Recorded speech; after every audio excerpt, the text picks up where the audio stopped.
Everybody, happy Monday. Welcome to our first workout of the week, and today it's called Top Shelf. Top Shelf is going to be an 18-minute AMRAP, and we're gonna have 4 movements.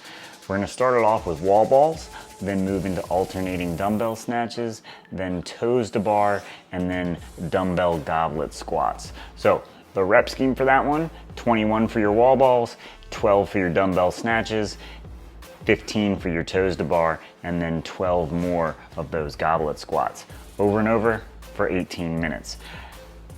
So now that you know what you're doing in the gym, let's talk about the slight variation for at-homers, and then we'll talk about how you pace this one, breakup schemes, and all that fun stuff.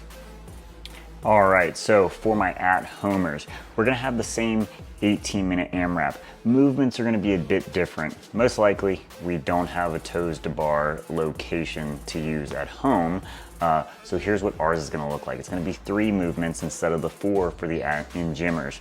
You're gonna have 18 alternating dumbbell snatches. So a few more reps, then you're gonna get into 15 weighted sit-ups, holding that dumbbell you have as high up on your chest as possible.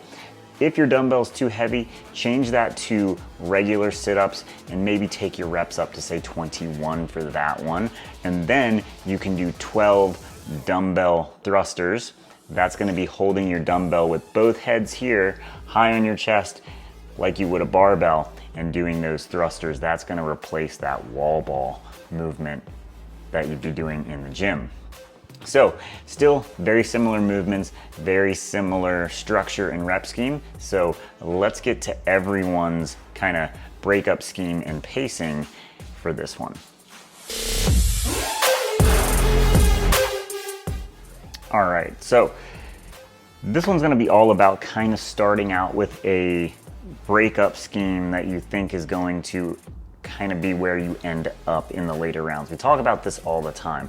Going unbroken for a couple rounds and getting 2 rounds or 1 round even out really quick usually comes back to bite you.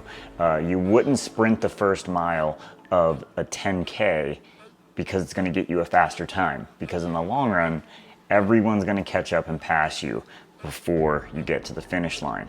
So start this one out nice and steady, break up the movements before you even think you need to, and that's gonna carry you through to the end. Then the goal is to keep that breakup scheme through the entire workout. Force yourself, pick a plan, stick to it, and see where it gets you. And then you know what?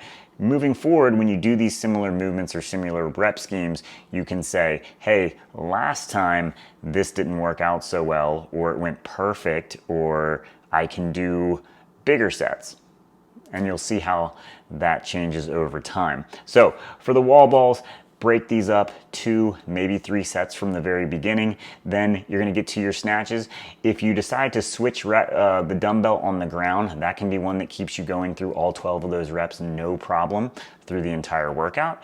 If you're comfortable doing the hand pass on the way down, you could maybe go 6 and 6, or even 3 quick sets of 4, 4, 4. Then you'll get to those toes to bar. Recommend almost everyone breaks these up more than you think you should from the beginning. If you're very strong at toes to bar, 2 sets, 8, 7, 9, 6, something like that, or sets of 5, maybe even start out with sets of 3 that keep you jumping up to the bar and getting back down, jump up to the bar, don't leave the bar, get right back up to it. And then finally for those goblet squats, probably that one movement where potentially you could do just that one unbroken set of 12, or you do something like 6 and 6 to knock it out in 2 sets. All right, so that's it. Be smart with your pacing and see if that helps you get more rounds than normal in a workout like this one. All right, so that's it. See you again tomorrow for another workout. Bye, everybody.